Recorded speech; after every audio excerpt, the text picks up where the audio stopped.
Hello friends, welcome to my channel excellent coaching. Last video में जो discuss किया था उसकी समरी है यहाँ पे, देख लेते हैं एक बारी। इंटेलिजेंस के बारे में हम पढ़ रहे थे।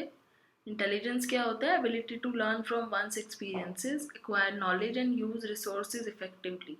अपने एक्सपीरियंसेस से सीखना, नॉलेज एक्वायर करना और अपने हमारे पास जो भी रिसोर्सेज है उनको इफेक्टिवली यूज़ करना बिना वेस्टेज किए। इसकी जो थ्योरीज थी उसमें हमने स्पीयरमैन की जी फैक्टर थ्योरी में पढ़ा था कि उन्होंने दो इंटेलिजेंस बताई थी। एक होती है जर्नल, जो सबके पास कॉमनली होती है, और एक होती है स्पेसिफिक, जो ये वो वाली इंटेलिजेंस होती है जिस चीज़ में हम सबसे अच्छे होते हैं। जैसे कोई म्यूज़िक में अच्छा है तो उसके पास म्यूज़िकल इंटेलिजेंस है, और कोई अगर डांस वगैरह में अच्छा है तो उसकी मोटर इंटेलिजेंस है। तो इस तरीके से इन्होंने सिर्फ दो ही कैटेगरीज बताई थी। गार्डनर ने बहुत सारी कैटेगरीज बताई थी, जिसका हमने टेबल देखा था। उसमें 9 डिफरेंट टाइप की इंटेलिजेंस की बात की थी इन्होंने, और ये बोलते थे कि बहुत सारी अलग अलग टाइप की इंटेलिजेंस होती है, सिर्फ दो नहीं होती हैं। स्टर्नबर्ग की ट्रायर्किक थ्योरी में उन्होंने बोला था कि इंटेलिजेंस के 3 एस्पेक्ट्स होते हैं। एक एनालिटिकल, जब लोग एनालाइज करते हैं, लॉजिकली कोई चीज़ देखते हैं, जो इस चीज़ में अच्छे होते हैं वो अकेडमिक्स में अच्छे होते हैं। एक होता है क्रिएटिव, कुछ लोग अपनी क्रिएटिविटी को काफ़ी अच्छा यूज़ कर लेते हैं। एक होते हैं प्रैक्टिकल, जो प्रैक्टिकल से स्किल्स को बहुत अच्छा यूज़ करते हैं, जैसे कि आज के टाइम में हमें किसी भी जॉब में इस तरह के स्किल्स चाहिए होते हैं। फिर हमने टेस्ट की बात की थी, इंटेलिजेंट जो टेस्ट है इंटेलिजेंस को मेजर करने के लिए। मेजर करने के लिए इंटेलिजेंस की सबसे पहले एल्फ्रेड बिने और थियोडोर साइमन ने टेस्ट बनाए थे, जो उन्होंने बच्चों के लिए बनाए थे, जिसमें वो फास्ट लर्निंग और स्लो लर्निंग स्टूडेंट्स को के बीच में डिफ्रेंशिएट करना चाहते थे, इसलिए बनाए थे। और उसके बाद स्टैनफोर्ड यूनिवर्सिटी में स्टैनफोर्ड बिने टेस्ट बना था, और वहाँ पे लुईस जर्मन ने उस पर काम किया था टेस्ट के ऊपर, और उन्होंने बिने के टेस्ट को रिवाइज किया था। उसके बाद एक ये फॉर्मूला बनाया था आईक्यू को कैलकुलेट करने का, जिसका फॉर्मूला था mental as upon chronological age into 100। और अब जो बैचलर का टेस्ट है उसमें तो कई सारे एज ग्रुप्स के लिए आईक्यू टेस्ट के लिए उन्होंने टेस्ट बना दिया है। इस टेस्ट में variety of verbal and non verbal दोनों ही चीज़ें यूज़ करी थी, सिर्फ वर्बल नहीं थी, नॉन वर्बल चीज़ें भी थी टेस्ट के अंदर। और जो बैचलर के टेस्ट थे उसमें भी वर्बल क्वेश्चंस थे, परफॉर्मेंस क्वेश्चंस थे, और काफ़ी सारी चीज़ों का उन्होंने यूज़ किया था अपने टेस्ट में। उसके बाद टेस्ट का जो कंस्ट्रक्शन हुआ था उसमें दो चीज़ें इंपॉर्टेंट थी करनी। एक तो जो अच्छा टेस्ट होता है उसमें वैलिडिटी और रिलायबिलिटी दोनों ही होना बहुत ज़रूरी है। वैलिडिटी यानी कि कोई टेस्ट जिस चीज़ के लिए बना है वो उसी को मेजर कर रहा है, और रिलायबिलिटी मतलब कि जो टेस्ट है जो एक ही बंदे के ऊपर अगर बार बार करते हो तो स्कोर सेम आने चाहिए। ऐसा नहीं कि उसी के ऊपर दूसरी बार स्कोर अलग आ रहा है, तीसरी बार स्कोर अलग आ रहा है, तो आप कैसे रिलायबल कहोगे कि वो टेस्ट रिलायबल है? उसकी हर हर बारी उसकी इंटेलिजेंस बदल थोड़ी जाएगी। और वैलिडिटी मतलब वो एक्चुअली में वो टेस्ट इंटेलिजेंस के लिए ही बना है और किसी चीज़ के लिए नहीं बना है। और स्टैंडर्डाइजेशन करी जाती है, पहले टेस्ट की स्कोरिंग करी जाती है और नॉर्म्स बनाए जाते हैं जिसके अगेंस्ट दूसरों के स्कोर्स हम कंपेयर करते हैं। इंटेलिजेंस का एक नॉर्मल कर्व माना जाता है कि इंटेलिजेंस का जो है एक नॉर्मल कर्व आता है, और जनरली ऐसा ही आता है इंटेलिजेंस में। चैलेंजिंग क्यों है? क्योंकि डिफरेंट डेफिनेशंस ऑफ इंटेलिजेंस को आप अलग अलग तरीके से डिफाइन कर सकते हो। अलग अलग लोगों के लिए इंटेलिजेंस अलग अलग चीज़ होती है, और उनके कल्चर की वजह से ये नहीं कह सकते कि वो अगर किसी इंटेलिजेंस टेस्ट में फेल होते हैं जो कि उनके कल्चर का नहीं है तो मतलब वो इंटेलिजेंट नहीं है।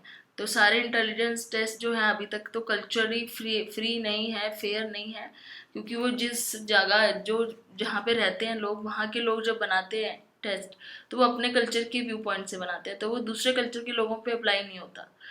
तो ऐसे टेस्ट को हम कल्चरली बायस टेस्ट कहते हैं।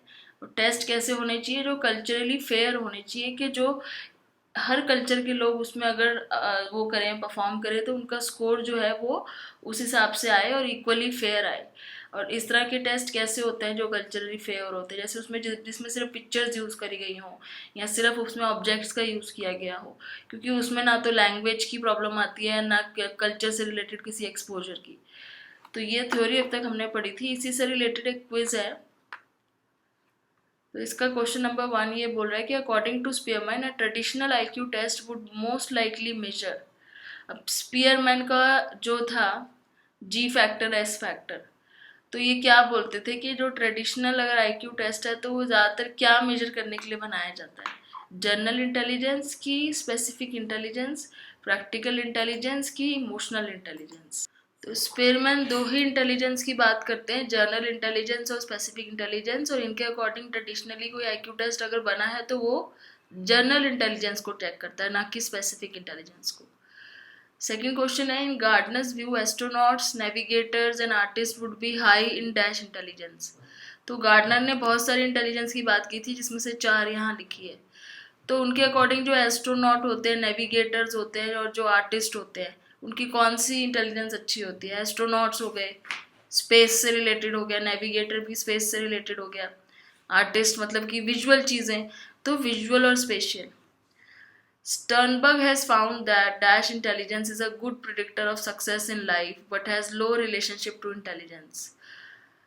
तो स्टर्नबर्ग की जो इंटेलिजेंस है, जो टाइप्स ऑफ इंटेलिजेंस हैं ट्रायआर्किक वाली, उसमें से वो कह रहे हैं कि कौन सी ऐसी इंटेलिजेंस है जो लाइफ की सक्सेस को प्रिडिक्ट कर सकती है, लाइफ में आप कितने सक्सेसफुल होगे उसको प्रिडिक्ट कर सकती है, पर उसका दूसरे से कोई लेना देना नहीं है। तो अभी हमने ऊपर डिस्कस भी किया था कि प्रैक्टिकल इंटेलिजेंस एक ऐसी चीज़ है जो हमें आगे फर्दर जॉब में बहुत ज़रूरी होती है, लाइफ में प्रैक्टिकली बहुत ज़रूरी होती है, जो चाहिए होती है, और इसका अकेडमिकली कोई रिलेशन नहीं होता, क्योंकि ज़्यादातर हमने देखा है कि जो अकेडमिक्स में अच्छे होते हैं वो प्रैक्टिकल इंटेलिजेंस में उनकी परफॉर्मेंस कम होती है, और जो प्रैक्टिकली परफॉर्मेंस अच्छा करके दिखा सकते हैं वो अकेडमिकली थोड़े से वीक होते हैं, तो इनका आपस में कोई रिलेशन नहीं है। फिर क्वेश्चन नंबर 4 है, यूजिंग स्टैनफोर्ड बिने formula, IQ formula, what IQ would a person would have whose mental age is 10 and whose chronological age is 15। तो ये तो आपको सिंपली कैलकुलेट करना है फॉर्मूला लगा के, 10/15 mental as divided by chronological age into 100। तो आप इसको डिवाइड करो तो आपका क्या आंसर आएगा? तो मैं इसको एक बार डिवाइड करके देख लेती हूँ।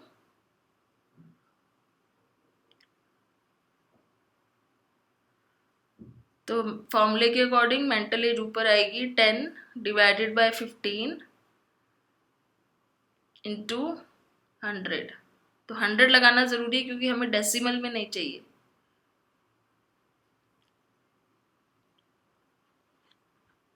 तो इसका आंसर आएगा डी, 67। ओके, नेक्स्ट है, लिया is 10 years old, the intelligence test that would most likely be used to determine her IQ is dash। So 10 years की है, तो हमने जो बैचलर्स के टेस्ट ऊपर देखे थे कि अलग अलग एजेस के लिए बने हैं, तो 10 years के लिए कौन सा वाला टेस्ट हमें चाहिए लिया की इंटेलिजेंस को चेक करने के लिए एज पर हर एज, क्योंकि वो 10 years की है। तो इसमें आएगा WISC4। C मतलब बच्चों के लिए है, ये ध्यान रखना अगर आपको याद ना हो तो। A एडल्ट्स के लिए होता है। फिर आता है question number 6। Professor Beckett designed an IQ test to standardise his test. The professor should be careful to do which of the following. तो किसी प्रोफेसर ने कोई IQ टेस्ट बनाया है, उसको स्टैंडर्डाइज करना है, तो उसको क्या करना पड़ेगा? Using only a small sample to prevent possible cheating. Select the people in the sample from population of the people for whom the test is designed. Select only university professor to take the test, each member of the sample under different conditions। तो ये wrong है क्योंकि small sample पे नहीं करेंगे, standardisation के लिए हमें लार्ज सैम्पल पे करना होता है जो पॉपुलेशन से हम लेते हैं। तो ये वाला आंसर पॉइंट बिल्कुल ठीक है। ये रैंडम सैम्पलिंग नहीं है, यहाँ पे आप खुद सेलेक्ट कर रहे हो, जबकि रैंडमली सेलेक्ट करना होता है, कोई भी आ सकता है आपके सैंपल में। यहाँ तो वो चूज करने के लिए बोल रहा है कि खाली प्रोफेसर्स के ऊपर टेस्ट करो, और डिफरेंट कंडीशंस में तो बिल्कुल ही नहीं करना है। जब हमने स्टैंडर्डाइजेशन करनी है तो सबका टेस्ट एक सिमिलर कंडीशंस में होना चाहिए। लास्ट है, dash would be the problem in a test that provides a consistent score for some people each time it is administered but yields different score for other people. तो कुछ लोगों के लिए score same आ रहा है लेकिन दूसरे लोगों के लिए स्कोर अलग आ रहा है, तो इस टेस्ट में प्रॉब्लम क्या है, इस टेस्ट में रिलायबिलिटी की प्रॉब्लम है। स्कोर जो हैं कंसिस्टेंट आ रहे हैं, कुछ लोगों पे करो लेकिन दूसरे लोगों पे करो तो स्कोर्स डिफरेंट आते हैं हर बारी। जबकि रिलायबिलिटी क्या बोलती है कि अगर सेम लोगों पे करो तो हर बारी सेम ही आना चाहिए, तो ये रिलायबिलिटी की प्रॉब्लम है। अब आगे चलते हैं, इंडिविजुअल डिफरेंस इन इंटेलिजेंस हमारा टॉपिक शुरू होगा यहाँ से। इंडिविजुअल डिफरेंस का मतलब है कि सबकी इंटेलिजेंस एक जैसी नहीं होती, कोई बहुत ज़्यादा इंटेलिजेंट होता है, कोई बहुत ज़्यादा नहीं होता है, और बहुत कम भी हो सकते हैं। तो जो कम इंटेलिजेंट होते हैं, जिनका आईक्यू स्कोर कम होता है, 70 से बिलो होता है, उनको हम इंटेलेक्चुअली डिसेबल बोलते हैं। पहले मेंटली रिटार्डेड बोलते थे, पर ये वर्ड थोड़ा सा हार्श माना जाता है, अब इसको हम बोलते हैं इंटेलेक्चुअली डिसेबल। और इनकी जो इंटेलिजेंस होती है वो बिलो 70 होती है। ओके, एंड देन उसके अलावा एक कंडीशन और होनी चाहिए, इनका अडेप्टिव बिहेवियर बड़ा पुअर होता है। अडेप्टिव बिहेवियर मतलब इंडिपेंडेंटली काम कर पाना, इंडिपेंडेंटली अपने वर्क कर पाना, जॉब में दूसरों से कम्युनिकेट कर पाना, अपने आप को तैयार कर पाना, खा पाना, नहा पाना, ये सारी चीज़ें भी नहीं कर पाते। तो ये अप्रॉक्सीमेटली जो इनका आईक्यू आता है ये 20 से 70, मतलब 20 तो खैर बहुत ही कम हो जाएगा, आप ये मान के चलो 70 से बिलो जितने भी हैं, मतलब कि स्टैंडर्ड डेविएशन की बात करें तो -2 वाली, -2 स्टैंडर्ड डेविएशन जो कर्व में हमने देखी थी, -2 माइनस की साइड। तो इनके अंदर एक तो आईक्यू जो होता है इनका स्कोर कम आता है, और सिर्फ आईक्यू के कम होने से हम नहीं कह सकते इंटेलेक्चुअली डिसेबल है, उनकी अडेप्टिव बिहेवियर में भी प्रॉब्लम होनी चाहिए। और ये सब चीज़ें 18 साल से पहले ही नज़र आना शुरू हो जानी चाहिए, ये भी एक कंडीशन है कि 18 साल से पहले ही ये सब चीज़ें नज़र आ जानी चाहिए, सिम्टम्स। ऐसे कितने लोग होते हैं, तो हमने उस कर्व में देखा था जैसे कि ज़्यादातर लोग एवरेज में आते हैं और बहुत कम स्कोर वाले लोग कम होते हैं। तो ये 3% पॉपुलेशन में ऐसा होता है अकॉर्डिंग टू दिस डेटा, ये 3% पॉपुलेशन। और ये किसने बताया है, अमेरिकन साइकियाट्रिक एसोसिएशन ने, कि ये जो मेंटली डिसेबल जो कैटेगरी है इसके अंदर टोटल पॉपुलेशन में से 3% से कम लोग आते हैं। और इसी को हम एक तरीके से डेवलपमेंटली डिलेड भी बोल सकते हैं, कि उनकी डेवलपमेंट होने में डिले हो जाता है, क्योंकि वो अपनी एज से काफ़ी कम एज के बच्चों की तरह रिएक्ट करते हैं, वो उनके अंदर मैच्योरिटी नहीं आती है, इसलिए डेवलपमेंटली डिलेड भी बोल सकते हैं। A diagnosis of intellectual disability is based not only on IQ score but also on the strength and weakness of the person in adaptive functioning.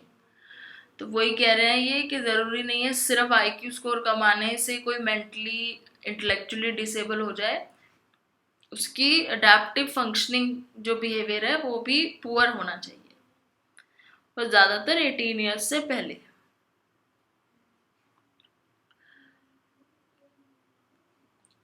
Intellectual disability can vary from mild to extreme. अब extreme कौन सी हुई, जैसे मैंने आपको बोला 20 अगर किसी का स्कोर आ रहा है, 30 आ रहा है, वो एक्सट्रीम हो गया।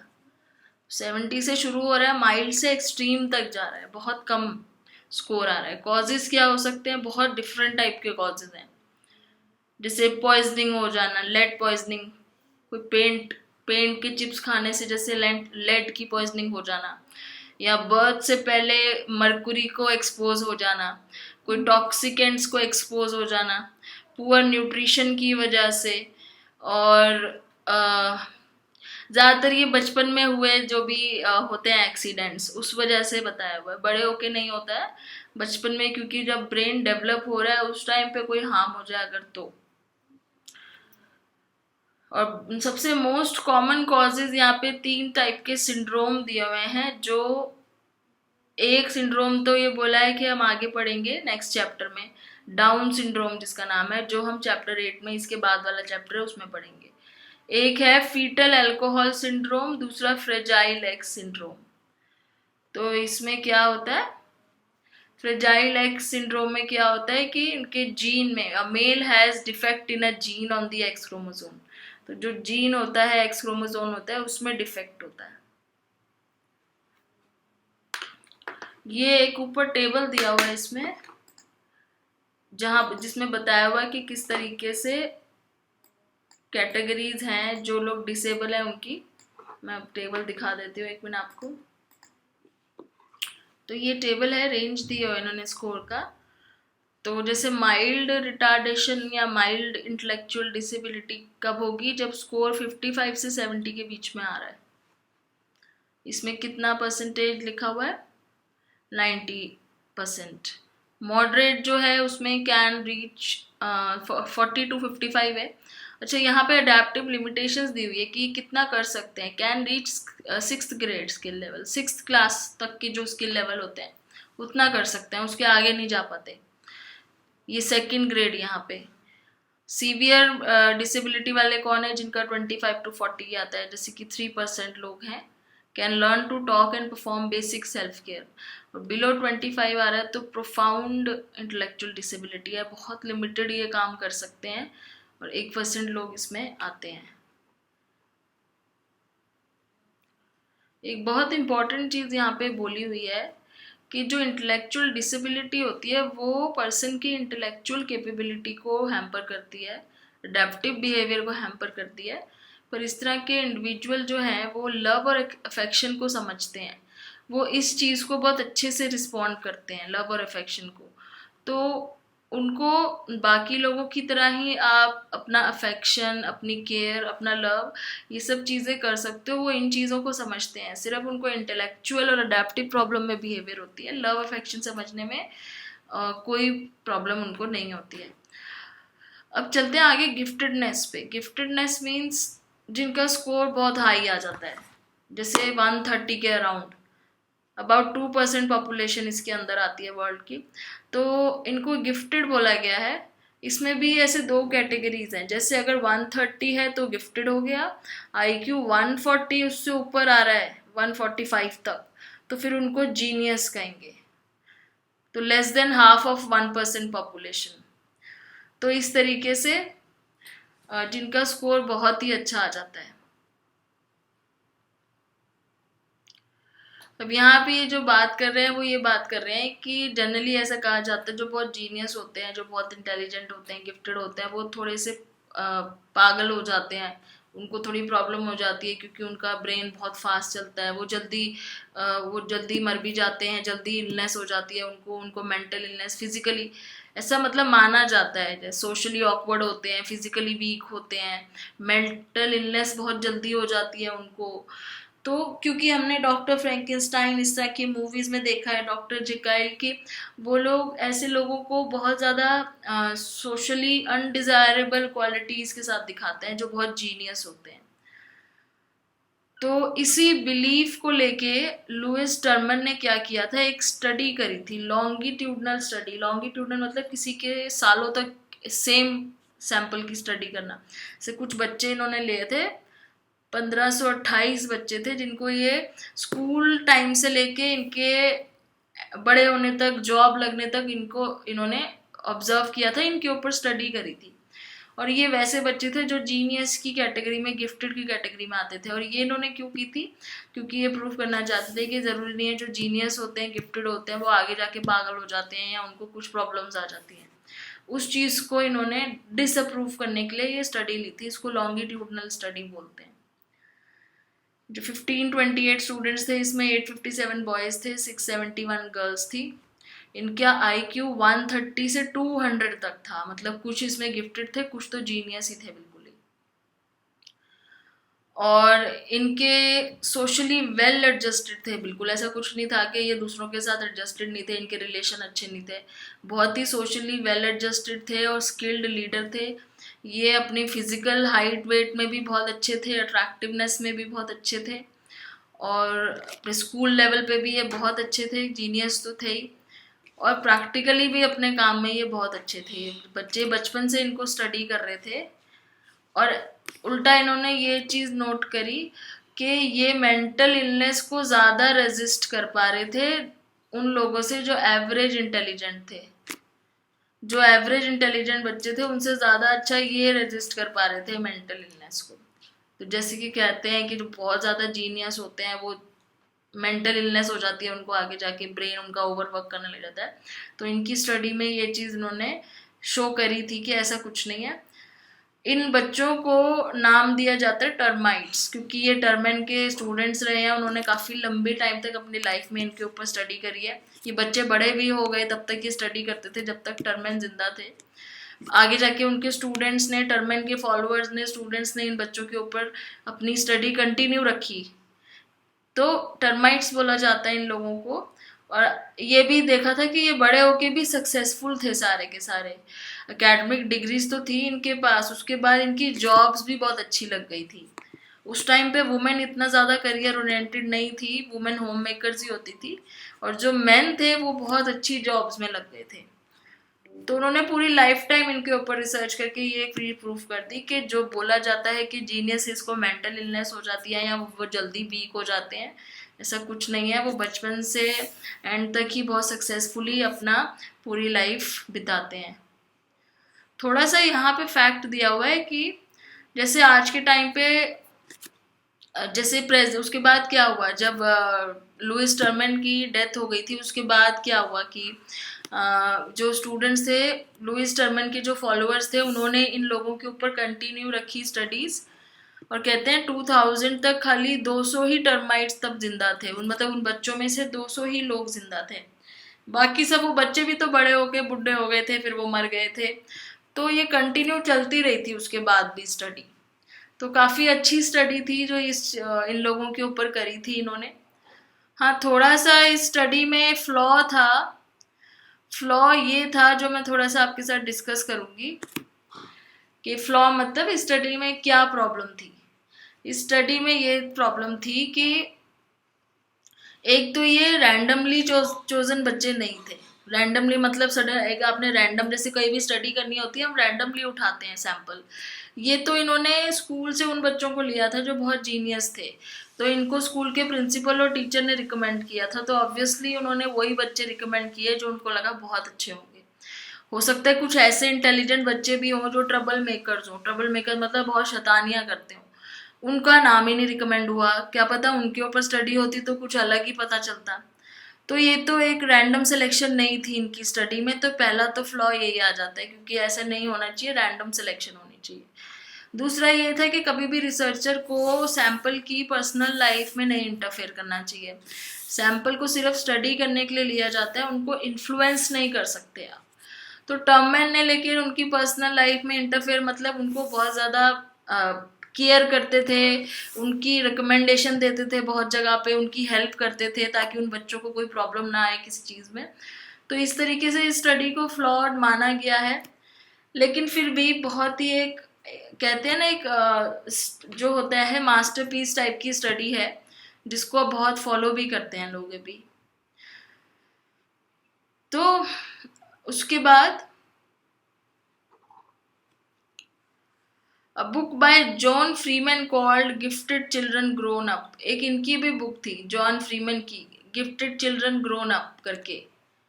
इसमें इन्होंने लॉन्गिट्यूडनल स्टडी करी थी 210 गिफ्टेड एंड नॉन गिफ्टेड बच्चों पे ग्रेट ब्रिटेन में। और इनकी स्टडी की फाइंडिंग्स क्या थी, that gifted children who are pushed to achieve at younger and younger ages, sitting for exams long before their peers would do so, often grow up to be disappointed, somehow unhappy adults। तो इनकी study ये कहती है कि जो बहुत intelligent बच्चे होते हैं उनको अगर ज़बरदस्ती पुश किया जाए अच्छा करने के लिए, एग्ज़ाम्स में और अच्छा करने के लिए, और उनको एक तरीके से बड़े बड़े एग्ज़ाम्स देने के लिए बिठा दिया जाए, जैसे कई बार स्कूल में जंप करा देते हैं, जो 6th में बहुत इंटेलिजेंट होता है उसको 8th में भेज देते हैं, फिर वहाँ वो क्लियर कर लेता है तो उसको 10th में भेज देते हैं।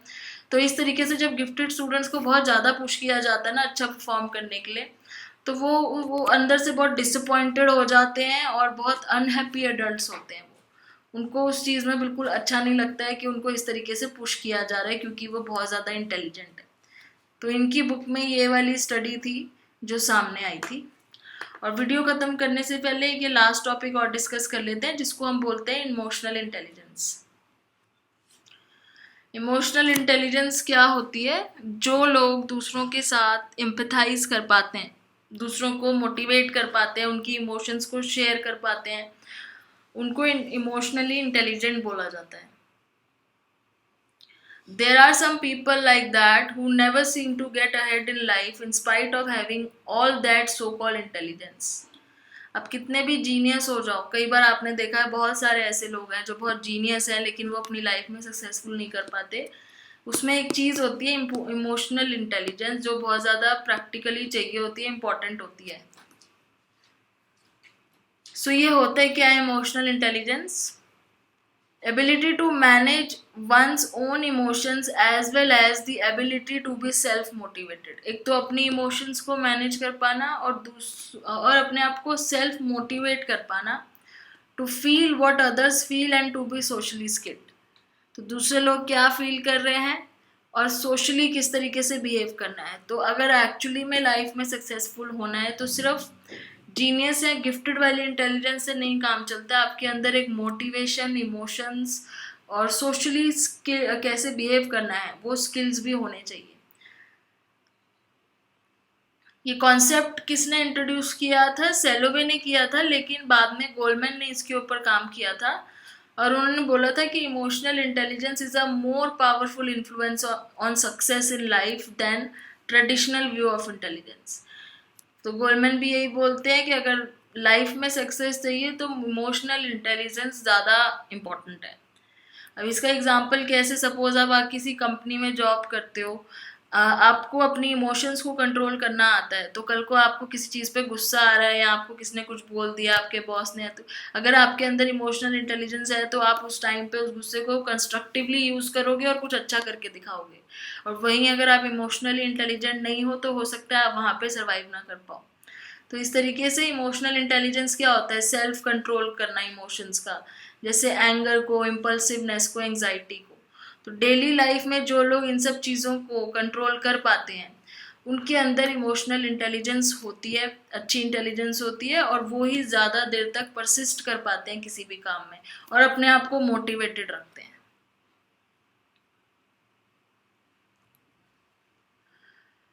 यहाँ पे किसी स्टडी की बात कर रहे हैं कि कोई ऐसा रिसर्च हुआ है इस चीज़ को सपोर्ट करने के लिए कि जो इमोशनली इंटेलिजेंट होते हैं वो सक्सेसफुल होते हैं ज़्यादा।